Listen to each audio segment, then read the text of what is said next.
Hello दोस्तों, क्या हाल है। तारीख आज 30 अप्रैल, दिन संडे रविवार हो गया और हिंदी तिथि 10वीं। आइए बात करते हैं आज के मुख्य समाचार में देश भर की तमाम बड़ी खबरों पर नजर डालते हैं। देखिए, एक तो आज खास दिन इसलिए भी है कि पीएम मोदी की मन की बात का 100वां एपिसोड आज लाइव टेलीकास्ट होगा और इसे न सिर्फ हमारे देश में सुना जाएगा बल्कि यूएन मुख्यालय में भी इसे सुना और देखा जाएगा लाइव। यानी यूएन में भी गुजेगी पीएम मोदी की मन की बात। 100वें एपिसोड का लाइव टेलीकास्ट होगा यूएन के हेडक्वार्टर में। यूएन यानी कि यूनाइटेड नेशंस, जो संयुक्त राष्ट्र है, न्यूयॉर्क में उसके हेडक्वार्टर में इस ऐतिहासिक पल का लाइव टेलीकास्ट किया जाएगा। और इस मौके पर माइक्रोसॉफ्ट कंपनी के मालिक बिल गेट्स ने भी पीएम मोदी को बधाई दी। और दोस्तों, इस खास मौके पर देश के प्रधानमंत्री को ट्रिब्यूट देने के लिए उड़ीसा के पूरी समुद्र तट पर रेत में अनोखी आकृतियां भी उकेरी गई हैं। ये देख सकते हैं आप, रेत की आकृति में 8 फीट ऊंची मूर्तियों की तस्वीर। ये जो कलाकार है जिन्होंने रेत पर यानी सैंड पर ये अनोखी मूर्तियां बनाई, इनका नाम है सुदर्शन पटनायक। और हमारे देश भारत में भी 4 लाख अलग अलग जगहों पर इसके लाइव प्रसारण की व्यवस्था की गई है ना। तो ये कुछ आज माहौल रहेगा। और चलिए देखिए अगली बड़ी खबर। देखिए, देश में इंटरनेट विस्तार को लेकर केंद्रीय राज्य दूरसंचार मंत्री ने बड़ी घोषणा की है कि साल 2024 तक देश का हर गांव 4G नेटवर्क से जुड़ जाएगा और उसके बाद 5G की कनेक्टिविटी बढ़ाई जाएगी। बड़ी खबर देखिए, देश का पहला केबल आधारित रेलवे ब्रिज बनकर तैयार हो चुका हमारे भारत का। खुद रेल मंत्री ने इसका वीडियो जारी किया। ये पहला केबल आधारित रेल ब्रिज जम्मू कश्मीर में बनाया गया। इसकी लंबाई 725 मीटर है। वही देखिए, हडानी और हिंडनबर्ग मामले में सेबी ने सुप्रीम कोर्ट से अतिरिक्त समय मांगा और कहा कि 6 महीने में जांच खत्म करने की कोशिश करेंगे। अच्छा, वही देखिए बड़ी खबर दोस्तों, भारतीय महिलाओं के लिए बड़े गर्व की बात है। सेना के आर्टिलरी रेजिमेंट में पहली बार महिलाएं भी शामिल हुई हैं। 3 महिलाएं चीन पर और 2 पाकिस्तान बॉर्डर पर तैनात होगी। गलवान में शहीद की पत्नी भी लेफ्टिनेंट बनी। ये कुछ तस्वीरें आप देख सकते हैं। इंडियन आर्मी के इतिहास में पहली बार आर्टिलरी रेजिमेंट में भी महिला अधिकारियों को शामिल किया गया। और इतना ही नहीं, देखिए अब तो जम्मू कश्मीर में भी पहली बार रात में ड्यूटी करेगी महिला पुलिस कांस्टेबल। रात में महिलाओं की सुरक्षा को ध्यान में रखते हुए जम्मू प्रशासन की तरफ से ये फैसला लिया गया। अच्छा, श्रद्धा आफ्ताब केस पर खबर आ रही दोस्तों की 9 मई को तय होंगे आरोप आफ्ताब पर। पूनावाला ने बॉडी के 35 टुकड़े करके फ्रीज में रखे थे। पिता ने बेटी के अवशेष भी मांगे हैं और अब 9 मई को कोर्ट आफ्ताब को सजा सुनाएगा। वह देखिए, सूडान से 365 और भारतीय दिल्ली पहुंचे। अब तक टोटल 2100 से ज्यादा इंडियंस को बचा लिया गया ऑपरेशन कावेरी के तहत। यहाँ तक कि रात में भी अभियान चलाकर 121 इंडियंस यानी भारतीय लोगों को एयरलिफ्ट किया गया। कुछ तस्वीरें आप देख सकते हैं, है ना। और वह देखिए, कर्नाटक में विधानसभा चुनाव की जनसभा करने के लिए देश के प्रधानमंत्री नरेंद्र मोदी भी 2 दिन कर्नाटक राज्य के दौरे पर हैं। इस दौरान मोदी बोले कि मुझे कांग्रेस वालों ने 91 बार गालियां दी। उन्होंने कहा कि ये इतनी मेहनत अगर गुड गवर्नेंस में करते तो आज खराब हालत नहीं होती कांग्रेस की। पीएम बोले कि मुझे जितनी गालियां दोगे ना, जितना कीचड़ उछालोगे, कमल उतना ही खिलेगा। अच्छा, मौसम विभाग ने भी एक अपडेट जारी किया कि इस बार मई में भी भीषण गर्मी नहीं पड़ेगी। यानी कि अगले महीने भी आपको इतनी तेज गर्मी देखने को नहीं मिलेगी। उत्तर और मध्य भारत में पारा 40 डिग्री पहुंचने के आसार कम ही हैं। और वैसे 14 राज्यों में अगले 4 दिन और भारी बारिश का अलर्ट जारी किया हुआ है। किन किन राज्यों में मैं आपको आगे मौसम समाचार विस्तार से बताऊंगा। फिलहाल देखिए दोस्तों, अगला अपडेट निवेशकों के लिए खुशखबरी है। आईपीओ लाने की तैयारी कर रही है रिलायंस इंडस्ट्रीज भी। खबर है कि इसी साल अक्टूबर के लास्ट तक जियो फाइनेंशियल सर्विसेज का भी आईपीओ आ सकता है। तो इसका अपडेट आएगा तो मैं आपको बता दूंगा इसी चैनल डीएलएस न्यूज पर। अच्छा, वही अगली खबर है, आपको पता होगा कल ही उत्तर प्रदेश में मुख्तार अंसारी और उसके भाई अफजाल को कोर्ट ने जेल की सजा सुना दी है। मुख्तार को 10 साल की जेल हुई, अफजाल को 4 साल की जेल की सजा सुनाई गई। और जो अभी बसपा सांसद है अफजाल, तो उनकी संसद की सदस्यता भी खत्म होगी, क्योंकि 2 साल से ऊपर की जेल की सजा किसी भी व्यक्ति को होती तो उसकी संसद सदस्यता रद्द हो जाती है। जैसे अभी राहुल गांधी की भी हुई थी ना, वैसे ही। इसके साथ ही इन पर 5 लाख रुपए तक का जुर्माना भी लगाया। अतीक अहमद मामले के बाद तो मानो यूं लग रहा है कि यूपी में योगी सरकार माफियाओं का सफाया करने में जुट गई है। देखिए, कल ही मुख्यमंत्री योगी आदित्यनाथ ने कहा कि माफिया आज अपनी जान की भीख मांग रहे हैं, पहले गुंडा टैक्स मांगते थे। भाजपा किसी धर्म, मजहब और जाति को नहीं देखती है। उत्तर प्रदेश में अब कानून का राज है, सुरक्षा की गारंटी है। सीएम योगी ने विपक्षी दलों पर भी निशाना साधा, है ना। और वह देखिए बड़ी खबर, सेबी ने कार्वी स्टॉक ब्रोकिंग और उसके प्रमोटर पर लगाया 7 साल का बैन, 21 करोड़ रुपए का जुर्माना भी लगाया। अब ध्यान रखिएगा, इस स्टॉक ब्रोकिंग कंपनी से आपको किसी भी तरह की स्टॉक डील नहीं करनी है। अच्छा, वहीं चारधाम यात्रा के श्रद्धालुओं के लिए मौसम बड़ी चुनौती बन रहा है। शाम के समय तो -3 डिग्री सेल्सियस तक तापमान पहुंच रहा है, क्योंकि उत्तराखंड में 4 धामों में लगातार बर्फबारी हो रही है। वह देखिए दोस्तों, योगी सरकार का एक और नया प्लान, आंगनबाड़ी केंद्रों को मॉडल केंद्र बनाएगी यूपी सरकार। सीएम योगी ने सुविधाओं को और बेहतर करने के निर्देश दिए हैं। और इसके साथ ही योगी सरकार ने कहा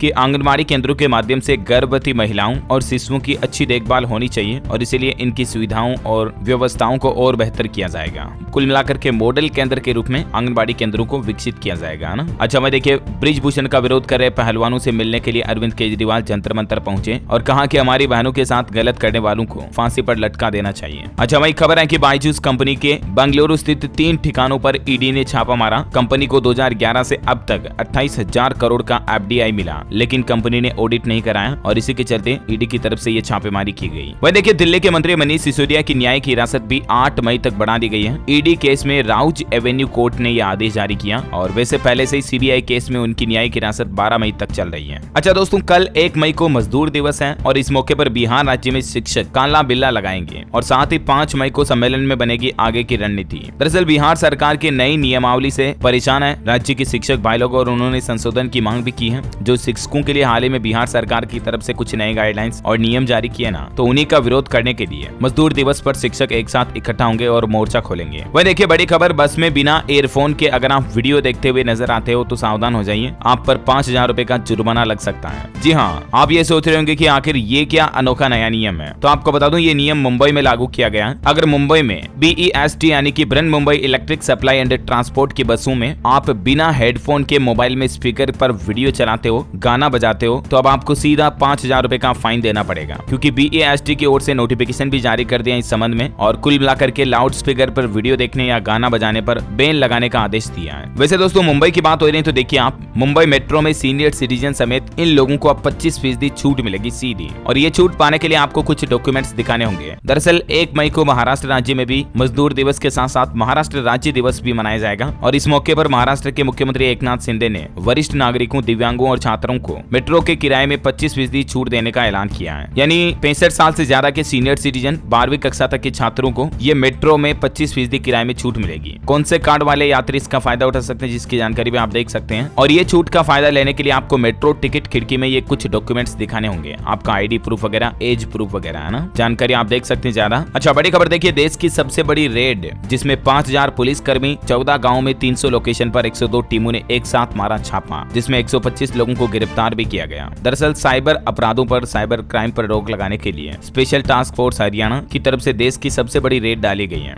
और 125 हैकरों को एक साथ दबोचा गया। STF ने प्रदेश के अलग अलग जिलों से फोर्स बुलाकर पूरे मेवात को छावनी में बदल दिया। हरियाणा के मेवात में ये रेड डाली गई एक साथ, है ना। अच्छा, वही खबर है कि चीनी का एक्सपोर्ट यानी कि निर्यात पर सरकार बैन लगा सकती है। इसके पीछे वजह यह है कि चीनी का उत्पादन इस साल देश में कम रहने की संभावना है और इसीलिए चीनी के यानी कि शुगर के दामों को कंट्रोल करने के लिए सरकार चीनी के एक्सपोर्ट पर प्रतिबंध लगा सकती है, ऐसी मीडिया रिपोर्ट्स आ रही है। अच्छा चलिए, कुछ और महत्वपूर्ण और काम की खबरें देखेंगे, लेकिन फिलहाल इससे पहले आज के मौसम समाचार पर नजर डाल लेते हैं। देखिए, मौसम विभाग का कहना है कि इस बार मई में भीषण गर्मी नहीं पड़ेगी। 14 राज्यों में 4 दिन भारी बारिश का अलर्ट है और उसमें कौन कौन से राज्य शामिल हैं, तो मध्य प्रदेश, महाराष्ट्र, छत्तीसगढ़, आंध्र प्रदेश, तेलंगाना, कर्नाटक, तमिलनाडु, केरल, अरुणाचल प्रदेश, असम, मेघालय, नागालैंड में गरज चमक के साथ अगले 4-5 दिनों तक भारी बारिश होने का अनुमान है। राजस्थान में भी अगले 24 घंटों में आंधी बारिश की चेतावनी। जयपुर, जोधपुर में रात से बरस रहे बादल। हरियाणा में अब 3 दिन लगातार ओलावृष्टि का अलर्ट जारी किया है। 1 मई से पश्चिमी विक्षोभ का प्रभाव और बढ़ेगा, जिससे तेज हवाओं के साथ बारिश की चेतावनी है। उत्तर प्रदेश में कानपुर, लखनऊ में बादल छाए रहे। 63 शहरों में आंधी बारिश का अलर्ट है। 50 किलोमीटर की रफ्तार से हवाएं भी चलेगी। और वह देखिए, हमारे देश के अलावा दोस्तों क्लाइमेट चेंज से अफ्रीका में भी सूखे की आशंका 100% बढ़ रही है। तापमान बढ़ा, औसत से कम बारिश होगी। सोमालिया में एक साल में 43,000 मौतें भी हुई गर्मी की वजह से। देखिए, दुनिया भर में जलवायु परिवर्तन यानी कि क्लाइमेट चेंज का असर कितना गंभीर दिख रहा है। चलिए, आज के कोरोना आंकड़ों की बात करें तो भारत में 24 घंटों के दौरान 7,171 नए मामले आए, 40 लोगों की मौत हुई। हालांकि राहत की बात यह है कि एक्टिव केस में लगातार 7वें दिन भी गिरावट आ रही है। अभी भारत में कोरोना के सक्रिय मामले 51,314 चल रहे हैं। कुछ राज्यों के आंकड़े देखिए आप। राजधानी दिल्ली में 24 घंटों में 564 नए मामले आए, 1 की मौत हुई। राजस्थान में 280 नए संक्रमित आए, 2 की मौत हुई। हरियाणा में भी जानलेवा हुआ कोरोना, लगातार चौथे दिन भी 2 लोगों की जान गई। 24 घंटों में 748 नए मामले आए। बिहार में कोरोना में उतार चढ़ाव जारी है, 126 नए मामले आए, जबकि पटना के NMCH से कोरोना से एक महिला की जान चली गई। यूपी में कोरोना से लगातार दूसरे दिन 4 मौतें हुई, 24 घंटों में 462 नए मामले आए। तो वहीं छत्तीसगढ़ में भी 3 मौतों के साथ 369 नए केस आए हैं। चलिए, कोरोना के बाद कुछ एजुकेशनल खबरें देख लेते हैं। देखिए, जेईई मेंस रिजल्ट पर अपडेट आ रहा है कि इसके सीजन 2 की फाइनल आंसर की जारी हो चुकी है। आप इस पोर्टल से डाउनलोड कर सकते हैं और जेईई मेंस का रिजल्ट भी जारी हुआ। राजस्थान में देखिए, ईशान खंडेलवाल ने देश भर में हासिल की 11th रैंक। बोले, सोशल मीडिया से मैंने दूरी बना ली थी। अच्छा, वहीं बिहार पब्लिक सर्विस कमीशन की 68वीं मुख्य परीक्षा का एडमिट कार्ड जारी हो चुका है। 12 से 18 मई तक होगी परीक्षाएं। आंध्र प्रदेश में 48 घंटे में 10 छात्रों ने देखिए खुद की जान ले ली। और बड़ी चौंकाने वाली बात यह है कि अभी 11वीं 12वीं में फेल हुए थे बच्चे, क्योंकि रिजल्ट जारी हुए थे ना हाल ही में, तो उनमें से ज्यादातर बच्चे इस तरह के हैं। मतलब देखिए, आज के युवा लड़के लड़कियों को हो क्या रहा है, जरा से भी इनकी सहन शक्ति नहीं है।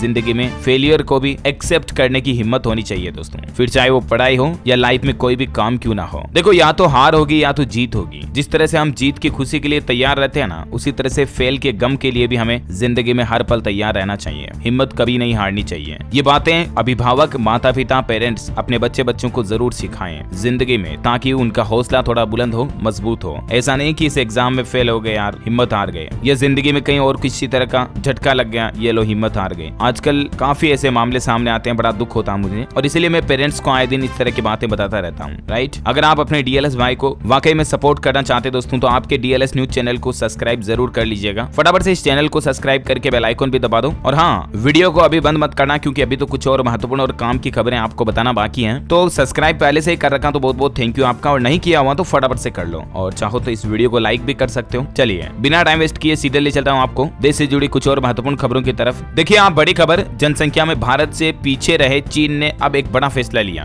कि चाइना में अब अविवाहित महिलाएं भी बच्चे पैदा कर सकेंगी, क्योंकि चीन में अभी युवाओं की काफी कमी हो रही है ना। तो देखिए अब चीन सरकार किस तरह के अजीबोगरीब फैसले ले रही है। बढ़ती जनसंख्या से परेशान चीन सरकार ने बड़ा फैसला लिया है। सिंगल महिलाएं भी IVF ट्रीटमेंट भी ले पाएंगी, और अविवाहित महिलाओं को भी सरकार गर्भवती होने पर मैटरनिटी लीव देगी, बच्चा पैदा होने पर सब्सिडी वगैरह दे रही है। ये काफी अनाउंसमेंट की है चीन गवर्नमेंट ने, है ना। अच्छा, बड़ी खबर देखिए, बिहार में यहाँ खुलेगा क्रिकेट एकेडमी। अब खिलाड़ियों को मिलेगा इंटरनेशनल प्लेटफॉर्म। बिहार के पूर्णिया में ये क्रिकेट एकेडमी खुलने जा रही है। खुद क्रिकेटर युवराज सिंह इस क्रिकेट एकेडमी का उद्घाटन करेंगे। वह देखिए, उत्तर प्रदेश में मेडिकल डिवाइस पार्क के लिए 59 कंपनियों को जमीन का आवंटन कर दिया गया है। 5000 से भी ज्यादा लोगों को इससे रोजगार मिलेगा। यूपी में मेडिकल डिवाइस पार्क को बढ़ावा देने के लिए योगी सरकार की यह नई पहल है। बड़ी खबर देखिए, गलत तरीके से सब्सिडी ले रही है हीरो इलेक्ट्रिक कंपनी और ओकिनावा। अब सरकार इन कंपनियों से वसूली शुरू करेगी। जांच के दायरे में 9 और कंपनियां हैं, क्योंकि आपको पता होगा दोस्तों, सरकार ने जो इलेक्ट्रिक व्हीकल्स के लिए फेम सब्सिडी योजना चला रखी है ना, तो कई सारी इलेक्ट्रिक कंपनियां इस योजना का फायदा लोगों को उचित तरीके से नहीं दे रही हैं, और इसी के तहत ईवी कंपनियों पर सरकार कार्रवाई करने जा रही है। अच्छा, बड़ी खबर है, मोदी सर ने मामले में गुजरात हाईकोर्ट ने राहुल गांधी से मांगा जवाब। 2 मई को होगी इस मामले पर अगली सुनवाई। बड़ी खबर देखिए, पंजाब नेशनल बैंक के अगर आप ग्राहक हैं तो बैंक की तरफ से ये जारी नई कस्टमर केयर के नंबर आप जरूर नोट कर लें, हर समस्या का समाधान होगा। और वो नंबर है दोस्तों, एक तो 1800 सिंपल, और दूसरा नंबर है 18002021। पीएनबी की तरफ से 129वीं वर्षगांठ के मौके पर यह हेल्पलाइन नंबर के बारे में लोगों को एक बार फिर से अवेयर कराया गया, तो मैंने भी आपको बता दिया है ना। वैसे बैंकिंग न्यूज की बात हो रही है तो देखिए आप, कोटक महिंद्रा बैंक के चौथी तिमाही के नतीजे जारी हो गए। प्रॉफिट 26% बढ़ा, और अभी ₹1.5 प्रति शेयर डिविडेंड भी देगा बैंक। अच्छा, वहीं टेक्नोलॉजी से खबर है दोस्तों, मई में लॉन्च होंगे शानदार फीचर वाले स्मार्टफोन। रियलमी में 200 मेगापिक्सल का कैमरा और सैमसंग में 6000 mAh की बैटरी भी मिलेगी। कीमत 24,000 रुपए से शुरू होगी इन मोबाइल फोन्स की, जो मई में लॉन्च होने जा रहे हैं। ये देख सकते हैं आप अलग अलग मॉडल, गूगल पिक्सल से लेकर पोको F5,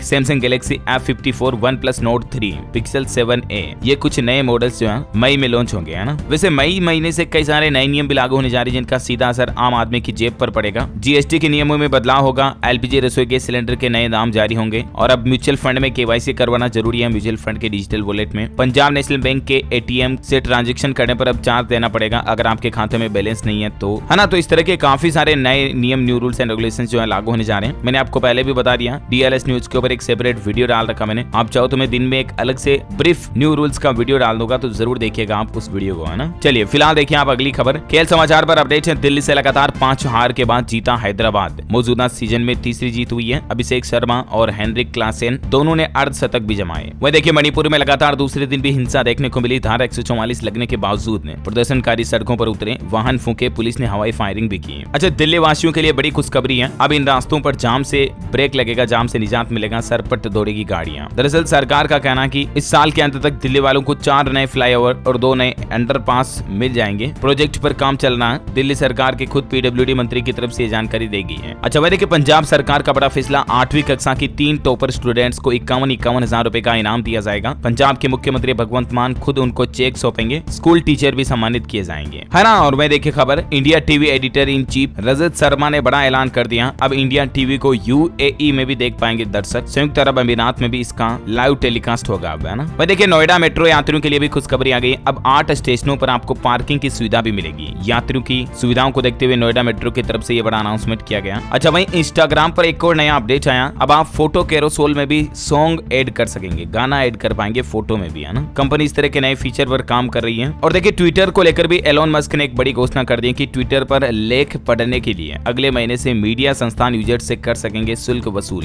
यानी कि न्यूज शेयर करने वाले जो ट्विटर यूजर्स है ना, वो अब दूसरे यूजर से पैसे ले पाएंगे, शुल्क वसूल पाएंगे। इस तरह का फीचर भी देगा ट्विटर। अगले महीने से एलोन मस्क ने बड़ी घोषणा कर कर दी है। अच्छा भाई देखिए, राजधानी दिल्ली की इन बसों में अब मुफ्त में सफर नहीं कर पाएंगी महिलाएं, लेकिन मजदूर फ्री यात्रा करेंगे। दरअसल राजधानी दिल्ली के सड़कों पर जल्द ही डीटीसी की प्रीमियम बसें चलाई जाएगी और इन खास प्रीमियम बसों में महिलाओं को तो मुफ्त यात्रा नहीं मिलेगी, उनको टिकट लेना पड़ेगा, लेकिन जो दिल्ली के श्रमिक है, मजदूर भाई लोग हैं, उनको इन प्रीमियम बसों में भी फ्री यात्रा का फायदा मिलेगा। दिल्ली सरकार की तरफ से ये बड़ी घोषणा की गई है। चलिए बड़ी खबर देखिए, अब सुनने की जगह पढ़ सकेंगे व्हाट्सएप के वॉइस मैसेज भी। दरअसल व्हाट्सएप की तरफ से भी एक नया फीचर रोल आउट किया जा रहा है जिसका नाम है ट्रांसक्रिप्ट वॉइस मैसेज। हालांकि बीटा टेस्टर्स के लिए व्हाट्सएप ने इस फीचर को रोल आउट कर दिया। कहने का मतलब जो वॉइस मैसेज होगा ना, उसको भी आप टेक्स्ट में कन्वर्ट करके पढ़ पाएंगे। व्हाट्सएप जल्दी इस तरह के नए फीचर पर काम कर रहा है, जैसे TTS होता है ना, टेक्स्ट टू स्पीच, उसकी ठीक रिवर्स टेक्नोलॉजी पर यह फीचर काम करेगा, जो स्पीच टू टेक्स्ट फीचर है ना। अच्छा देखिए बड़ी खबर, मध्य प्रदेश के मुख्यमंत्री शिवराज सिंह चौहान ने किसानों के लिए बड़ा ऐलान कर दिया, कर्ज वसूली नहीं होगी। और गेहूं की खरीदारी को लेकर भी शिवराज सिंह ने बड़ी घोषणा की है। उन्होंने कहा कि सबसे ज्यादा राहत राशि मध्य प्रदेश सरकार दे रही है। MP एकमात्र ऐसा राज्य जहां 159 करोड़ से भी ज्यादा की राहत राशि सिंगल क्लिक से वितरित की गई। फसल बीमा योजना का लाभ भी मिल रहा किसानों को और कर्ज वसूली को पूरी तरह से स्थगित कर दिया है। वह देखिए CM शिवराज ने एक और बड़ा ऐलान किया, MP में हर वार्ड में बनेगी लाडली बहना सेना। प्रदेश के सभी जिलों के सभी वार्डों में, सभी तहसीलों में अब ये लाडली बहना सेना बनाई जाएगी, जो कि ये सेना हर वार्ड में लोगों को जागरूक करेगी कि इस योजना से जुड़ो, इस योजना में कितने फायदे मिलते हैं। समूह के जरिए महिलाओं को आत्मनिर्भर और सशक्त बनाने के लिए भी अभियान चलाए जाएंगे। वहीं देखिए मध्य प्रदेश इंदौर में भी 120 करोड़ रुपए की लागत से बनेगा CM राइज स्कूल, जहां बच्चे अंतर्राष्ट्रीय भाषाएं भी सीखेंगे, यानी कि इंटरनेशनल लैंग्वेज सिखाने वाले टीचर्स भी इस स्कूल में होंगे। 120 करोड़ रुपए की लागत से मल्हार आश्रम स्कूल बनाया जाएगा, यह नए भारत का दर्शन कराएगा। अच्छा वहीं खबर है दोस्तों की KBC सीजन 15 के लिए भी मेगा स्टार अमिताभ बच्चन ने बड़ा ऐलान कर दिया। इसके लिए रजिस्ट्रेशन शुरू हो चुके हैं। अगर आप भी KBC में जाना चाहते हैं तो आप सोनी लिव के जरिए फॉर्म भर सकते हैं। चलिए बड़ी खबर देखिए, देश के CDS जनरल अनिल चौहान ने बड़ा ऐलान किया, कहा कि साल 2024 तक भारत दुनिया की चौथी सबसे बड़ी अर्थव्यवस्था बन जाएगी, जो कि बड़े गर्व की बात है हम सभी के लिए। वही देखिए उत्तराखंड के मुख्यमंत्री पुष्कर सिंह धामी ने भी बड़ा फैसला लिया, राज्य आंदोलनकारियों की मृत्यु पर आश्रितों को भी पेंशन दी जाएगी। आश्रित पति या पत्नी भी अब पेंशन के हकदार होंगे, मतलब जिसकी कुछ और नियम और शर्तें आप देख सकते हैं। और राज्य के जो आंदोलनकारियों के वंचित आश्रित है ना, उनको भी अब पेंशन वगैरह मिलेगी। उत्तराखंड सरकार की तरफ से ये कुछ बड़े फैसले लिए गए हैं। वही देखिए बड़ी खबर, UPSRTC की वेबसाइट पर जो हैक हुई थी, साइबर अटैक हुआ था हाल ही में, उसके बाद अब यात्रियों के लिए UP सरकार ने बड़ा फैसला लिया, और वो ये कि अगर आपने भी उत्तर प्रदेश परिवहन विभाग की वेबसाइट के जरिए ऑनलाइन टिकट बुक कराया है, आपके पैसे कट गए हैं, तो अब आपको अपने पैसे वापस रिफंड कर दिए जाएंगे, है ना। और खबर है कि मध्य प्रदेश के उज्जैन महाकाल में 1 मई से 1 महीने के लिए दर्शन व्यवस्था बदलेगी, भूमिगत नई टनल के जरिए प्रवेश मिलेगा। इस नई व्यवस्था में प्रवेश का रूट वगैरह क्या रहेगा, जिसकी जानकारी भी आप देख सकते हैं। वही देखिए दोस्तों, कल ही महाराष्ट्र के भिवंडी में एक गोदाम ढह गया, बड़ा हादसा हो गया, 3 लोगों की जान चली गई। मलबे में कई और लोगों के फंसे होने की भी आशंका है, 12 को बचा लिया गया। महाराष्ट्र के ठाणे जिले के भिवंडी में एक 3 मंजिला गोदाम पूरा ढह गया, देख सकते हैं आप ये कुछ तस्वीरें इसकी। और हाँ दोस्तों, आज का DLS माइंड क्विज क्वेश्चन है कि भारत के किस राज्य में लोनार झील स्थित है। 4 ऑप्शन देता हूँ आपको। Option A Manipur, B Maharashtra, C Karnataka, D Kerala. ABCD which is right option, let me know in the comment box. सही जवाब देने वाले लोगों को रैंडमली सेलेक्ट किया जाएगा हमारी DLS न्यूज टीम की तरफ से, और आप जीत सकते हैं दोस्तों एक शानदार सरप्राइज गिफ्ट, जो कि गिव अवे के रूप में आप तक पहुंचा दिया जाएगा। और इसी के साथ ही अगर आपको वीडियो अच्छा लगा तो इसे लाइक करना, शेयर भी करना, DLS न्यूज चैनल को सब्सक्राइब करके बेल आइकन जरूर दबा देना, ताकि आप ऐसी ही काम के महत्वपूर्ण खबरें रोजाना देख पाएंगे। जय हिंद, जय भारत,